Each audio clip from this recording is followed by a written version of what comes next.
పొట్టేలొచ్చి కొండని ఢీకొంటే నష్టం పొట్టేలుకేగా. అఖిలమ్మా, నువ్వు కొట్టిన దెబ్బకి నోట మాట రావట్లేదు వెంకీకి.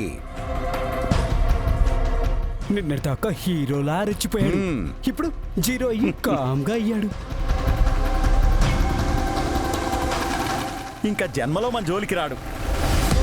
నేను అది చేస్తా ఇది చేస్తా అని ఎగిరెగిరి పడినావు, ఇప్పుడేమో ఇట్టా సతికిలు పడిపోయినావు. ఏమబ్బి కోపం కట్టలు తెంచుకొని వస్తుండదా? బోర్డు పీకేసినది నేను కాదు, అడ్డం ఎందుకులే అని నా అమ్మే పీకేసినది. ఏందబ్బి నువ్వు నమ్మవా? ఏది నీ తలెత్తో ఓసారి పైన చూడు, నీ మీద కోపంతో రగిలిపోయే నా అమ్మి కనిపిస్తాది.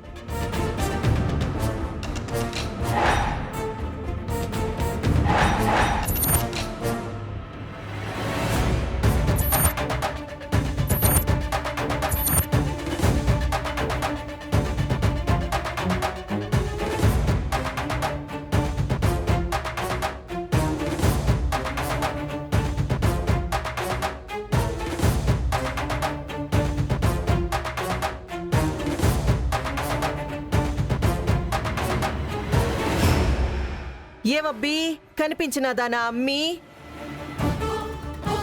బోర్డులు పీకేసినది, విడాకుల పేపర్ల మీద సంతకాలు పెట్టేసినది, ఇంకేం మిగిలుండాది? తొందరలోనే బోడిగుండు కూడా కొట్టించేదాం అఖిలమ్మా.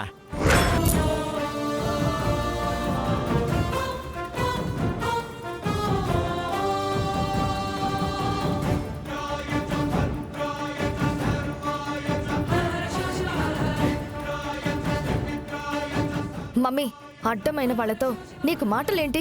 లోపలికి రా మమ్మీ. అట్నే అమ్మి, నువ్వు ఎట్టంటే అట్నే.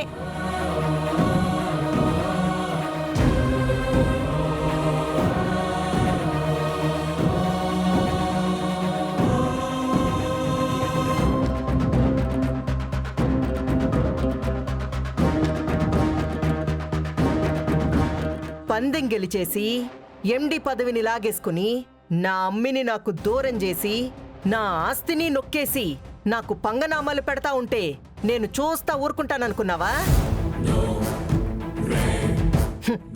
నేను తలుచుకుంటే ఏది చేయగలనో నీకిప్పటికైనా అర్థమైనదనుకుంటా.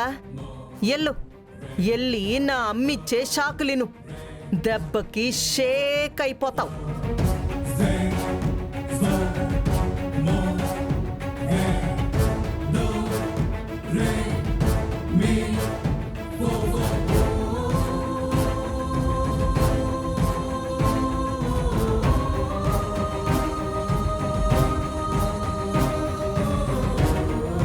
అఖిలమ్మా, ఒక్క మాట కూడా మాట్లాడకుండా మునిలా మౌనంగా వెళ్తున్నాడు.